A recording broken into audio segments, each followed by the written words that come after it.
Halo semuanya, sebelum memulai video ini, perkenalkan namaku Ilmi Nur Ahya dengan NIM K7624044 dari Prodi Pendidikan Ekonomi, Fakultas Keguruan dan Ilmu Pendidikan, Universitas 11 Maret Surakarta.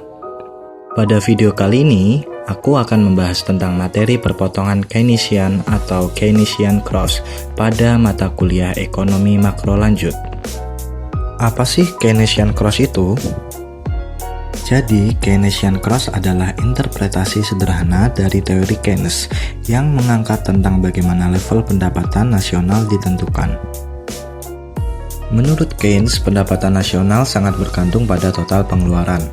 Ketika pengeluaran meningkat, permintaan barang dan jasa meningkat, produksi naik, maka pendapatan masyarakat pun bertambah. Secara sederhana, pandangan Keynes mengandung arti sebagai berikut. Yang pertama, semakin banyak jumlah yang dibelanjakan, maka semakin banyak juga output barang atau jasa yang bisa dijual. Yang kedua, semakin banyak kuantitas penjualan dari perusahaan, maka semakin banyak juga output yang mereka produksi dan semakin banyak juga serapan tenaga kerja.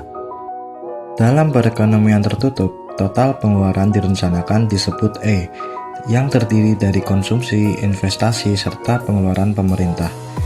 Tujuan analisis Keynesian adalah mencari di mana E sama dengan Y. Karena sebagian pengeluaran bergantung pada pendapatan, maka semakin besar pendapatan, konsumsi akan meningkat.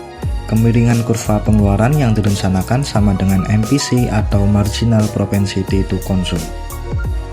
Equilibrium terjadi saat pengeluaran aktual sama dengan pengeluaran yang direncanakan. Pada titik perpotongan, tidak ada perubahan stok perusahaan, produksi stabil, dan GDP berada pada keseimbangan.